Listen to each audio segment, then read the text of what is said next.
Общественное движение «Якутия с тобой» продолжает свою работу по оказанию гуманитарной помощи участникам СВО из Якутии. Его волонтеры по всей республике трудятся, чтобы обеспечить бойцов необходимыми на первое время вещами и лекарствами.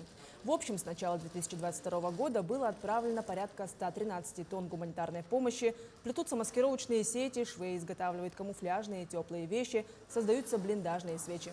На помощь волонтерам приходят и жители Якутии, принося теплые вещи, материалы для пошива. Всего «Якутия с тобой» объединила более 2500 человек.